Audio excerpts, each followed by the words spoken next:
नमस्कार. The core अकॅडमीच्या YouTube channel आपल्या सर्वांचं स्वागत. मी अमित डहाणे. बऱ्याच दिवसांनी लेक्चर येत आहे आपलं. प्रयत्न करतोय, आता प्रयत्न करेल, म्हणजे करतोय नाही, प्रयत्न करतो आणि करेल सुद्धा, की नियमित आणि रेग्युलर लेक्चर. आता 30 एप्रिलचं टार्गेट आहे आपल्यासमोर आणि 4 जूनचं पण आहे राज्यसेवेचं. दोन्हीच्या अनुषंगाने जितके तुम्हाला लेक्चर्स अवेलेबल करून देता येईल, तुमच्या अभ्यासाला मदत होईल असे लेक्चर्स मी अवेलेबल करून देण्याचा प्रयत्न करतो. आज आपला विषय आहे तो म्हणजे 30 एप्रिलची एक्झाम आहे आणि त्यासाठी जे 50 दिवसाचं रिव्हिजन कशा स्वरूपाची करावी या संदर्भातलं. मग कदाचित आता हे 50 दिवसाचं रिव्हिजनची स्ट्रॅटेजी काय असावी, हे टायटल जेव्हा तुम्ही वाचलं असेल, बघितलं असेल याच्यात, की आपण असं लेक्चर घेतोय, तुम्हाला पहिला प्रश्न आला असेल, सर अजून रिडिंगच व्हायची आहे, तुम्ही आता रिव्हिजनवर घेऊन आले आम्हाला. 50 दिवसाची रिव्हिजन करायची आहे, पण अजून आम्ही रिडिंगमध्ये, आमच्या रिडिंग्स कंप्लीट झालेल्या नाही आहे, तर रिव्हिजन कशा कराव्या हे सगळं मला माहिती आहे. पण आपल्याला माहित होतं की आपली 30 एप्रिलची एक्झाम बऱ्याच आधी जाहीर झाली होती, तुम्ही तेव्हापासून अभ्यास करताय आणि असं तर होऊ शकत नाही. आता मग असं जर आपण करत गेलो, 90 दिवसाची स्ट्रॅटर्जी, 50 दिवसाची स्ट्रॅटर्जी, 30 दिवसाची स्ट्रॅटर्जी, 20 दिवसाची स्ट्रॅटर्जी, त्या प्रत्येक स्ट्रॅटर्जीमध्ये तुम्हाला रिडिंग येणारच आहे. पण आता मला आज थोडीशी जी तुमच्यासमोर मांडणी करायची, म्हणजे तुम्हाला सांगायचं आहे, हे 50 दिवसात मी असं गृहीत धरून चाललो की तुमच्या ऍटलीस्ट एक रिडिंग झाली असेल किंवा 2 झाले असेल, कोणाचे काय तर आणखी 3 झाले असेल. बरेच विद्यार्थी रिपीटर सुद्धा आहे याच्यात, ज्यांनी गेल्या वर्षीचा अटेम्प्ट दिला होता 8 ऑक्टोबरचा, पण तेव्हा त्यांची तयारी नव्हती.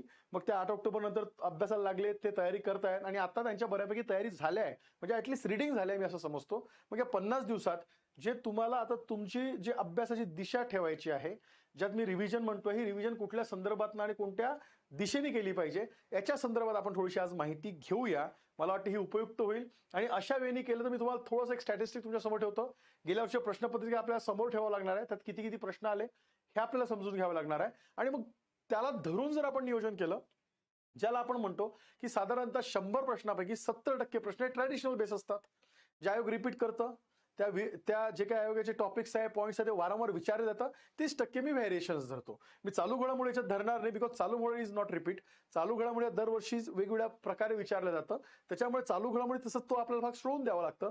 पण उरलेले जे 5 विषय आहेत, आपला इतिहास असेल, भूगोल असेल, राज्यघटना असेल, अर्थव्यवस्था असेल किंवा अंक, गणित आणि बुद्धिमत्ता चाचणी, हे जे विषय म्हणतो, याला मी म्हणतो ट्रेडिशनल 70% प्रत्येक विषयात आयोगाचा आहे. आपण स्कोप ठेवूया ना आयोगाला सुद्धा, की ऍटलीस्ट 25 to 30% आयोग काय करेल, व्हॅरी करेल.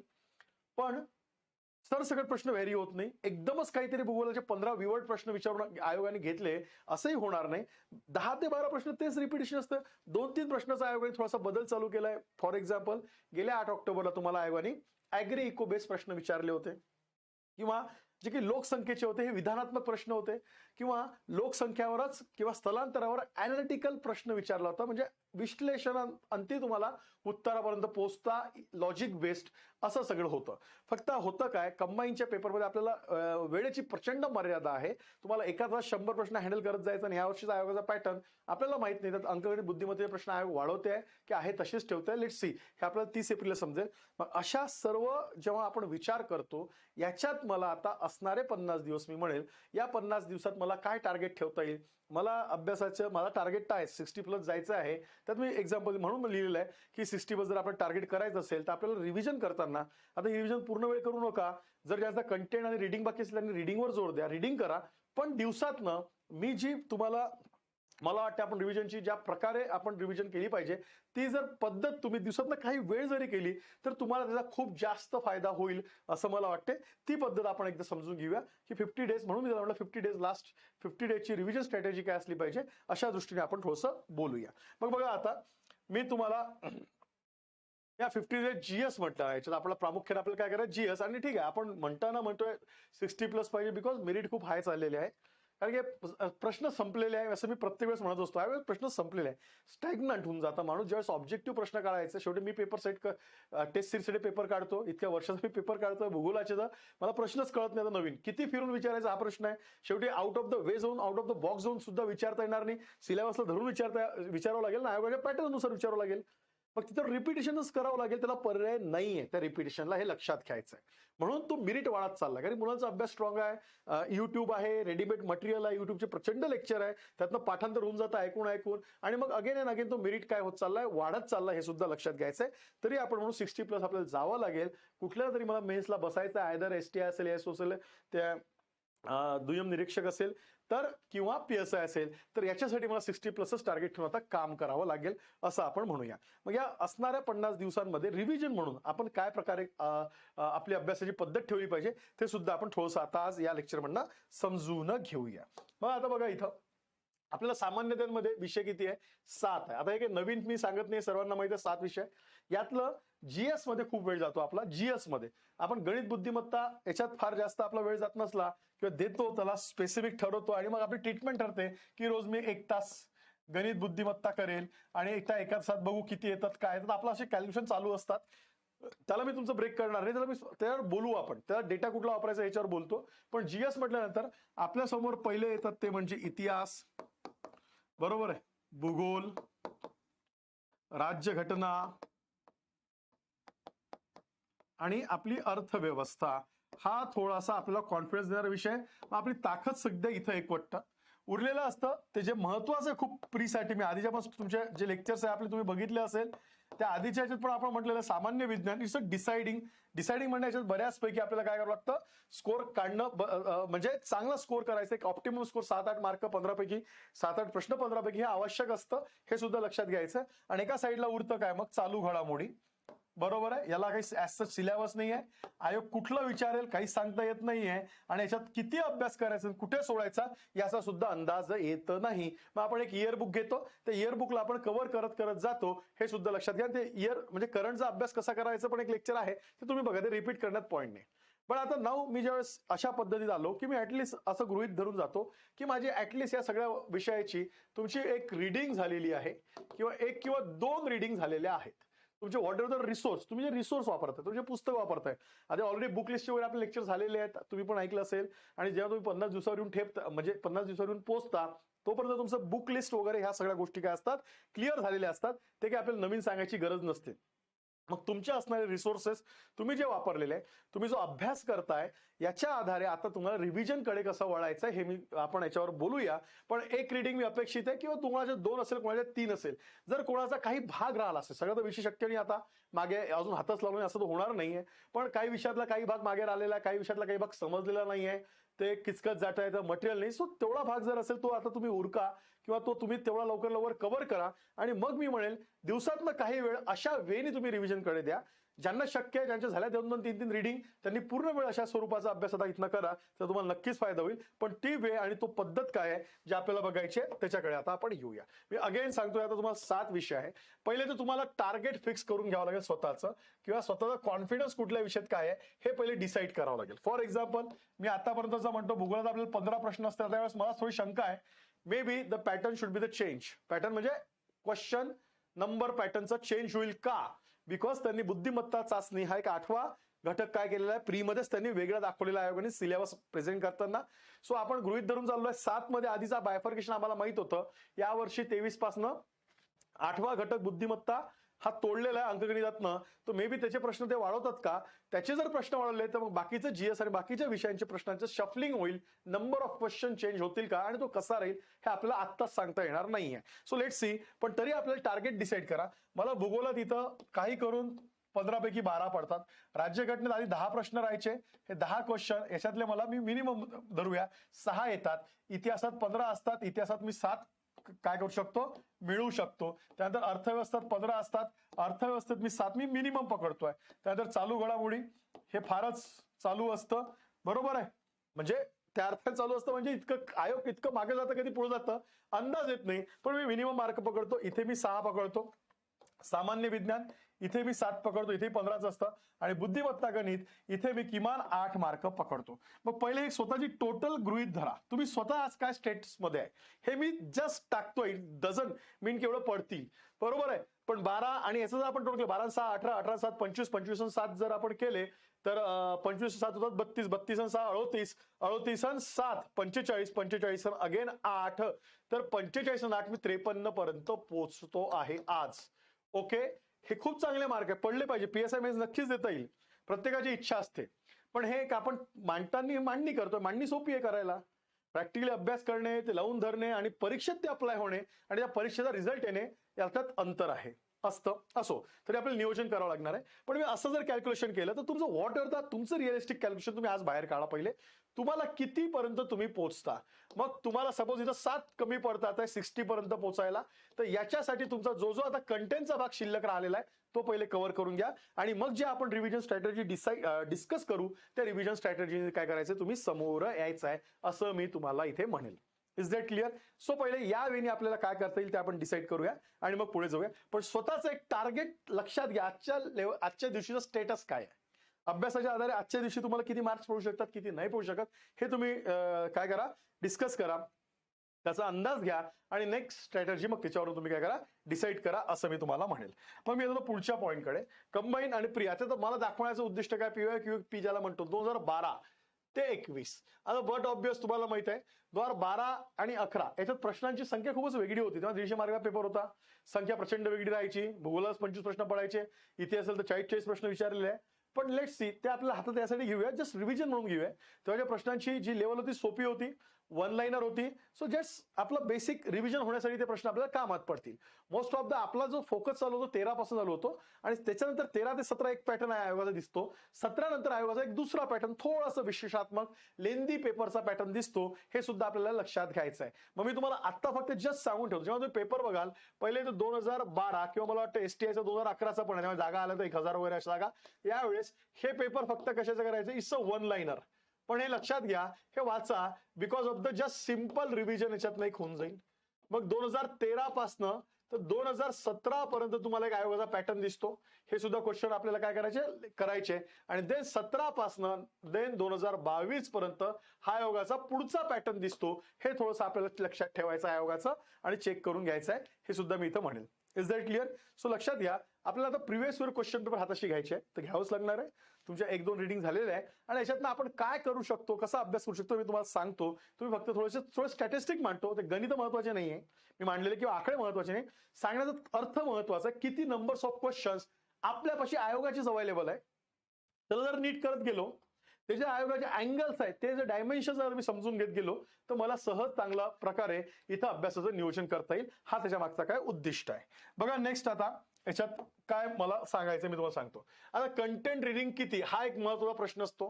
हा डिपेंड तुमचा कोणाचा एका रिडिंग मध्ये कंटेंट ओके होईल पण एकाच होत नाही. ऍटलिस्ट 2 रिडिंग मी म्हणतो at least 2 reading before going the revision तुम्ही पाहिजे. जर आणखीन एक केलं 3 झाल्या तर इट वुड बी बेटर. खूपच चांगलं झालं पण ऍटलिस्ट 2 रिडिंग तरी झाल्या पाहिजे. अँड देन तुम्ही कुठे जाऊ शकता रिव्हिजनसाठी जाऊ शकता.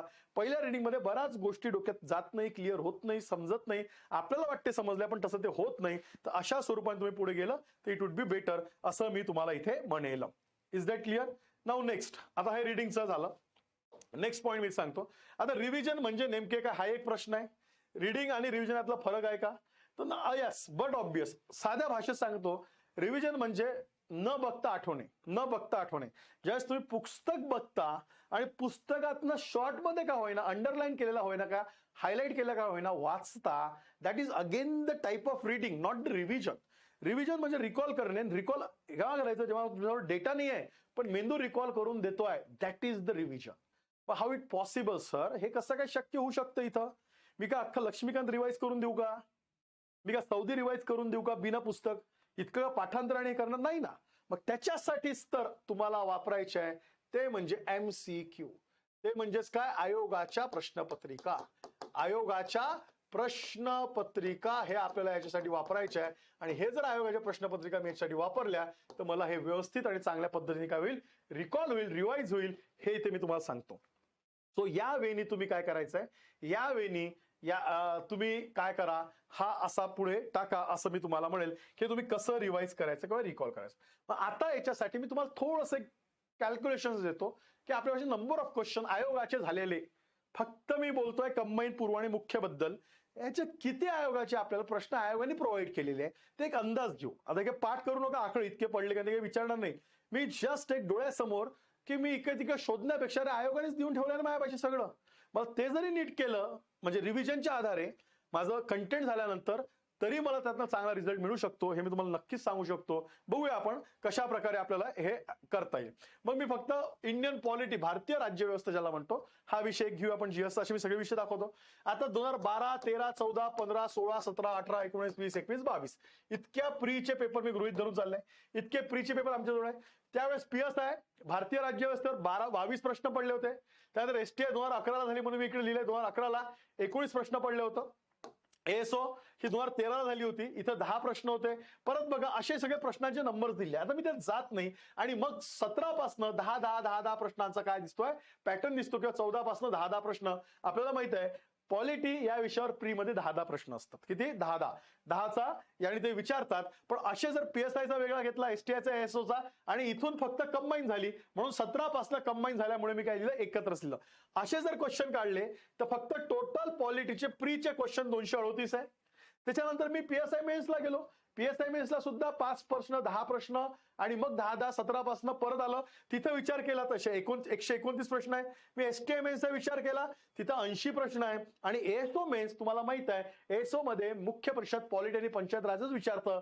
तिथं 45, 50, 55 असा तो रेंज राहायचा. आता 55 कडे आलो होतो आयोग, कुठलं लास्ट सिलेबस पर्यंत. असे जर मी 55 गृहीत केले तर 345, 792 माझ्याकडे टोटल आयोगाने विचारलेले पॉलिटीचे प्रश्न. बरोबर आहे. 792 आयोगाने टोटल विचारलेले पॉलिटीचे प्रश्न आता माझ्या हातात आहे. माझे रीडिंग झालेले आहे. What are your source? तुम्ही रंजन सरांचं पुस्तक वाचताय, तुम्ही लक्ष्मीकांत सरांचं पुस्तक वाचताय, व्हॉट एव्हर तुम्ही पुस्तक वाचताय, तुमची 1 किंवा 2 रीडिंग झाली. नाव तुम्हाला रिव्हिजन मध्ये जायचं आहे. मग आता हे डेटा, हे पुस्तक सगळे हे आयोगाचे, म्हणजे मी माझं म्हणणं रेडीमेड वर्गीकरण विश्लेषण घेऊ नका. रेडीमेड मधनं आपला इम्प्रूव्हमेंट होत नाही. रेडीमेड त्याचं इम्प्रूव्हमेंट करून मांडून दिलं असतं आपल्या समोर, ते अर्धवट असते. ते सगळेच प्रश्न त्यांनाच कुठं माहित असते उत्तर काय आहे. तर ज्या सापडते इन्फॉर्मेशन छापत जाते. अजिबात नाही. तुम्ही तिथं वर्गीकरण विश्लेषण नको वापरू, वर्गीकरण वापरा. ऍटलीस्ट पॉलिटीचे प्रश्न किती आहे काय साठी, पण ते क्वालिटी वगैरे विचार चेक करा. तुम्ही सरळ म्हणतो आयोगाच्या झेरॉक्स काढायच्या, सगळ्या मुख्य परीक्षेच्या आयोगाच्या झेरॉक्स काढायच्या पूर्वच्या, आणि आपण थोडं पॉलिटीचे प्रश्न कुठून एवढं जर चेक केलं, थोडा वेळ जाईल पण लगेच आपल्या डोक्याला क्लिक होतं, बिकॉज आपण वाचत राहतो ते पॉलिटीचे प्रश्न. असे जर तुम्ही 792 म्हणतोय मी, किंवा मी साधारणतः आपण राऊंड अप करू 800 प्रश्न आतापर्यंत आयोगाने पॉलिटीवर विचारले आहे. मला सांगा, उद्या आयोगाला 10 प्रश्न विचारायचे, उद्या म्हणजे 23ला 30 एप्रिलच्या 10 प्रश्न विचारायचे. हे 800 प्रश्न, याच्यात आलेले वेगवेगळे अँगल, पॉलिटीचे वेगवेगळ्या डायमेन्शननी प्रश्न विचारले. याच्या बाहेर प्रश्न जाण्याची असेल एखाद दुसरा प्रश्न जाईल, पण there should be the repetition of the 7 to 8 questions. ते अँगल जरी ते ऍज इट इज नाही पडले, भाषा बदलून, पण त्याच्याच सभोवताली विचारल्या जाईल, त्याच टॉपिकला धरून विचारल्या जाईल. So that is the revision. हे तुम्हाला घ्यायची आहे. आणि नाव आता ती वेळ आलेली आहे, 50 दिवस सहज हे तुम्हाला करता येईल या 50 दिवसात. म्हणून मी म्हणेल या वेनी तुम्ही पुढे जा. ओके, या वेनी तुम्ही पुढे जायचंय. म्हणून मी हे सगळा स्टॅटिस्टिक मुद्दा म्हणून शोधून अंदाज घेऊन, आता मी म्हणेल कदाचित माझे 2-4 आकडे चुकू पण शकतात. बरोबर, मला एखादा प्रश्न सुटू पण शकतो, पण जितका मला प्रयत्न करता आला ते उचलून कलेक्ट करताना, राईट करताना, पॉलिटी असं मेन्स आणि प्रीचे मी दोन्ही प्रश्नपत्रिकेचे गठ्ठे हे वेगळे केले आणि त्यातून एक जस्ट समजवण्यासाठी तुम्हाला समोर आणलेलं आहे. अशा प्रकारे तुम्ही पॉलिटिक्सची रिव्हिजन करायची आहे. हे 800 प्रश्न, दॅट इज युअर रिव्हिजन. पण कंटेंट रिडिंग झाल्यानंतर सेम अबाउट मी येतो भूगोलाकडे.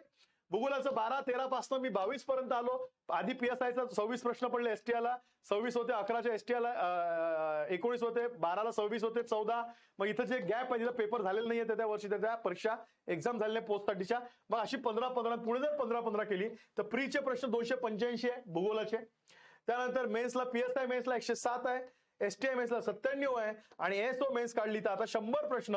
अशी जर टोटल केली तर एकूण 589 प्रश्न आमच्याजवळ भूगोलाचे आहे. जर आम्ही भूगोल नीट केलं, तुम्ही सौदी मत सरांमधनं करा, खतीब सरांमधनं करा, दीपस्तंभ मधनं करा, भगीरथ मधनं करा, व्हॉट एव्हर युअर सोर्स, तुम्ही तिथनं करा. 1 रीडिंग झाली, 2 reading, and then go with हे 589 प्रश्न. तुमची रिव्हिजन होईल, तुमचे सगळे अँगल भूगोलाचे कव्हर होईल, कुठलाच अँगल मिस होणार नाही भूगोलाचा, तो क्लिअर तिथं असेल. समजतंय? Is that clear? सॉरी, मी हे लाईव्ह येत नाही, मी रेकॉर्डेड करून तुम्हाला देतोय. प्लीज, मी प्रयत्न करतो लवकरात लवकर. लाईव्ह माझ्या बॅचेस आहेत, त्यामुळे संध्याकाळचा वेळ होईना. पण मी तुम्हाला हा शब्द देतो, रेकॉर्डेड मध्ये काय असू ना देतो, की मी लवकरात लवकर लाईव्हचा तुमच्यासाठी प्रयत्न करेन, ज्या लाईव्ह मध्ये इंटरॅक्शन होते, तुमच्या शंका जास्त सॉल्व्ह होतात. पण एवढं तुम्ही नीट ऐका, रेकॉर्डेड जे काही आपल्याजवळ अवेलेबल असेल आपल्या युट्यूबवर आज, ते तुम्ही ऐका, त्याचा तुमचा प्लॅन डिसाईड करा, मग आपण पुढचा प्लॅन डिस्कस करू. So again this is for the geography. Same about इतिहास सगळं केलं मी. प्रीचे किती 385 सगळा मेन्सचा हिशोब केला, तर एकूण 617, इथं खाली आहे तुम्हाला दिसत नसेल कदाचित, 617 प्रश्न इतिहासाचे आहे माझ्याजवळ. मग जे काही मी रिडिंग केलं इतिहास, व्हॉट एव्हर युअर सोर्स, गाठाळ असेल, कटारे असेल, व्हॉट एव्हर युअर इतिहासाचा सोर्स, त्यातनं तुम्ही 1 किंवा 2 रिडिंग केलं. 617 प्रश्नांचा मागोवा घ्यायचा, त्याचे उत्तर, त्याचं विश्लेषण त्याच्यातनं क्लिअर करा.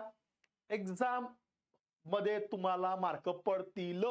That is the way of this 50 days असं मी म्हणेल. या वेनी अभ्यास करण्याचा प्रयत्न करा. पण फक्त मी प्रिकंडिशन सांगतो, पहिली किंवा दुसरी रिडिंग झाली पाहिजे.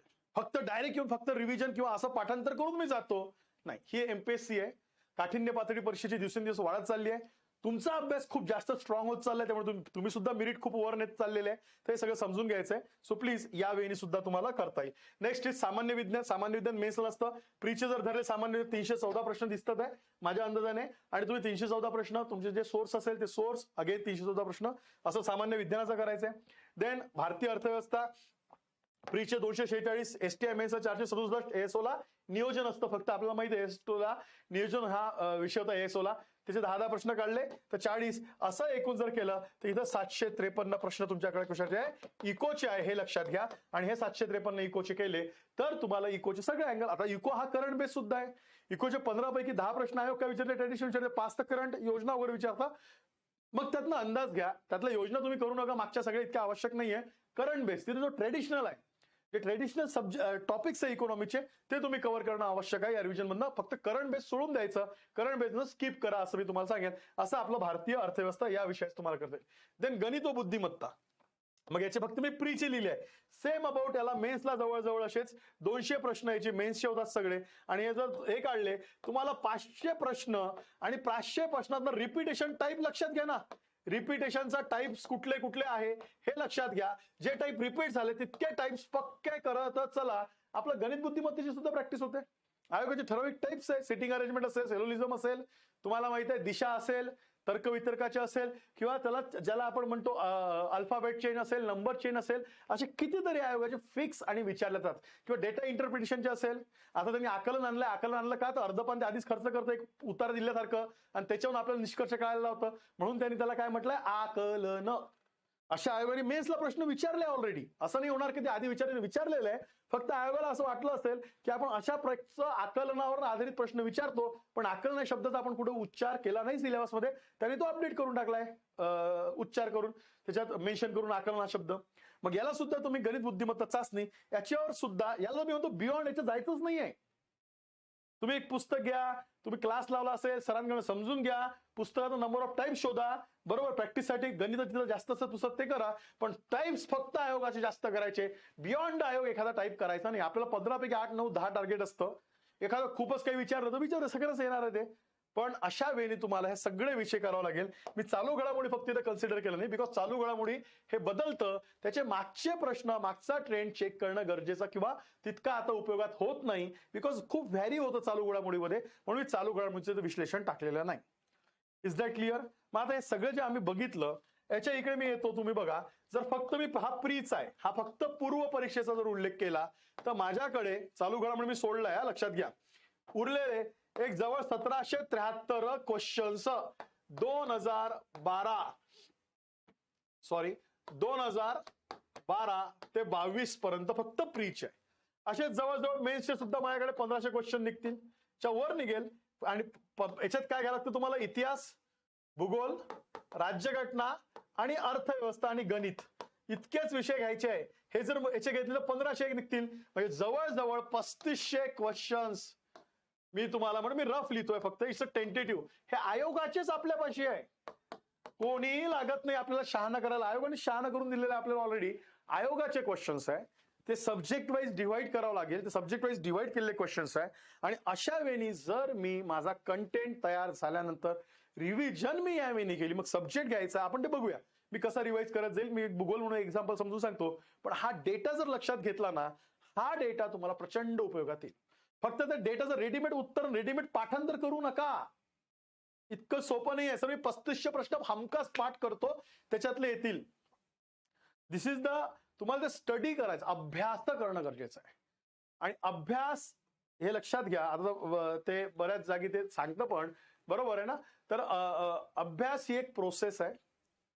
पाठांतर हा अभ्यासाचा एक भाग आहे, पण अभ्यास नाहीये.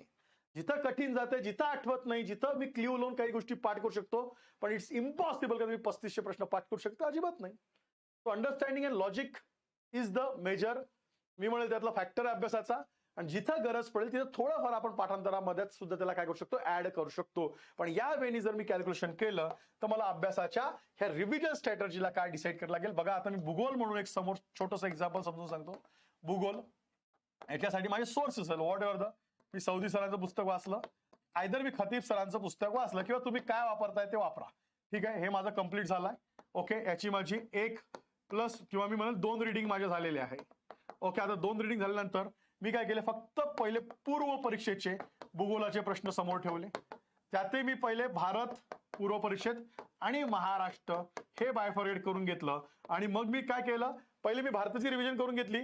भारताची रिव्हिजन केली की भारताचे सगळे PYQ बरोबर आहे क्वेश्चन पेपर मी सॉल्व्ह केले. त्यात मी जिथं जिथं मला एक्स्ट्रा माहिती पाहिजे तिथं तिथं मी ती माहिती पुस्तकातनं चेक करतो. तिथे तिथे मी पुढे जातोय. जिथं मला असं वाटलं फक्त मला ऑप्शन आठवत नाही, मला चुकतंय, तिथं मी परत डेटा क्लिअर करतोय, चेक करतोय. जिथे एक्स्ट्रा माहिती माहित पडते ती माहिती मी इथंच लिहून ठेवतो या प्रश्नांवर.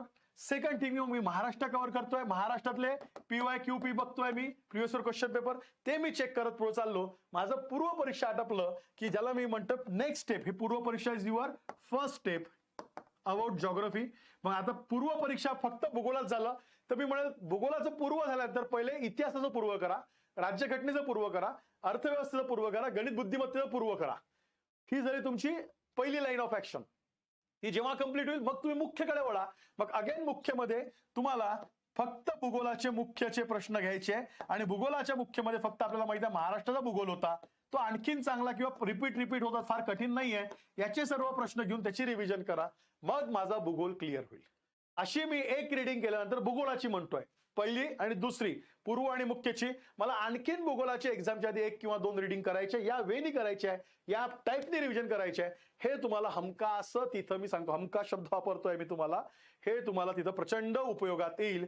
ज्याने याचा उपयोग तुम्हाला चांगल्या प्रकारे तुमच्या चुका, MCQ परीक्षेची ज्याला म्हणतो आपण MCQ ची नजर तयार होण्यापासून सर्व तुमचे लॉजिक, एलिमिनेशन, ऑल द, कारण की एक्झाम मध्ये आपण त्या पेपरमध्येच खेळतोय ना, आपलं नॉलेज पेपरच्या माध्यमातूनच रिवाइज करतोय, चेक करतोय. हे लक्षात घ्या, याचा तुम्हाला प्रचंड उपयोग होईल. सो अशा वेळी तुम्ही आता अभ्यासाच्या रिव्हिजन स्ट्रॅटेजीकडे लागा, असं मी तुम्हाला इथे म्हणेल. हे लक्षात घ्यायचं आहे. नेक्स्ट, मला असं वाटतं की तुम्हाला वाटतंय 50 दिवसात काय शक्य आहे, तर मी म्हणेल ज्यांचा 50 दिवसात पूर्ण अशा प्रकारे रिव्हिजन नाही, ज्यांना वाटतं मी कंटेंटला वेळ देतोय, ओके, मी काय करतोय कंटेंटला वेळ देतोय, त्यांनी कंटेंट प्लस अशा स्वरूपाची काय करायची आहे, रिव्हिजन करायची आहे. ज्यांचं कंटेंट 2-3 अटेम्प्टमुळे कंप्लीट क्लिअर आहे त्यांनी पूर्णतः अशा स्वरूपाची रिव्हिजन करायची आहे. फक्त रिव्हिजन करताना त्यांनी व्हॅल्यू ऍडिशन करणं सुद्धा गरजेचं आहे, बिकॉज तुम्ही पुढे आहे कंटेंटच्या लेवलनी. पण ज्यांचा कंटेंट प्लस रिव्हिजन करा. तुम्ही जर 5 तास कंटेंट करत असेल तर ऍटलीस्ट 3 तास तरी या प्रकारच्या रिव्हिजनला द्या. आणि ज्यांच्या अटेम्प्ट आणि कंटेंट कंटिन्यू झालाय अपडेट, त्यांनी पूर्ण वेळ करा. हे 8-10 तास काय असेल, फक्त त्यात व्हॅल्यू ऍडिशन करत जाणे, फक्त सोर्स थोडा वाढवा. जर तुम्ही सौदी ऑलरेडी तुमचं झालंय सगळं, त्या काय आणखीन एक्स्ट्रा सोर्स बघा, त्यातनं ऍडिशन करता येईल का ते बघा, बिकॉज तुम्ही आधी झालेलं आहे. जर झालेलं नसेल तर आणखीन पुढे जाऊ नका. लक्षात घ्या, अभ्यास स्टेप बाय स्टेप वर्क करत जावं लागतो. माझा तयारीच नाहीये, माझ्या या सगळ्या गोष्टी आधी तयारच झाल्या नाही तर त्याचा उपयोग होणार नाही. सो अशा प्रकारे तुम्ही 50 दिवसाच्या वेळी रिव्हिजन केली तर त्याचा तुम्हाला नक्कीच जास्त मोठ्या प्रमाणात काय होईल, उपयोग येईल असं मला वाटते. मी लगेच मी पुढच्या लेक्चर मी तुम्हाला भूगोलाचे पण लेक्चर्स टाकतोय. भूगोलाचं आउट ऑफ आउट कशी स्ट्रॅटेजी करायची, भारताचा भूगोल कुठनं करायचा, किती टॉपिक भारताचे किती महाराष्ट्राचे, असे पण मी लेक्चर तुम्हाला देतो. आणि याच्यानंतर जे प्रश्न आहे ते प्रश्न मी लाईव्ह येईल, आपण लाईव्ह जाऊ वाटल्यास. तर लाईव्ह मध्ये मला तुमच्याशी बोलायचं आहे की एक तर PYQ मी बोललो, पण टेस्ट सिरीज लवकर, मला मुलाचे प्रचंड फोन मेसेज आहे, सर टेस्ट सिरीजचा झपायचा उपयोग होत नाही, टेस्ट सिरीज लवकर नको लावू, टेस्ट सिरीजचे प्रश्न स्कोरच होत नाहीये. मग एकदाच वाचून एकाच दिवशी आता काय करतो, पहिले रिडिंग करतो, मग रोज एक टेस्ट सिरीज सोडून देतो, 10 विकत घेऊन आणतो, 10 टेस्ट सोडतो. बिलकुल त्या भंगात पडू नका, त्या चुकीच्या वेळी सोडू नका. Test series not the formal process. मी 5 सोडवले, मी 10 सोडवले, मग मी परीक्षेला जायच्या आधी काहीतरी सोडून जायचं आहे. This is not the formality.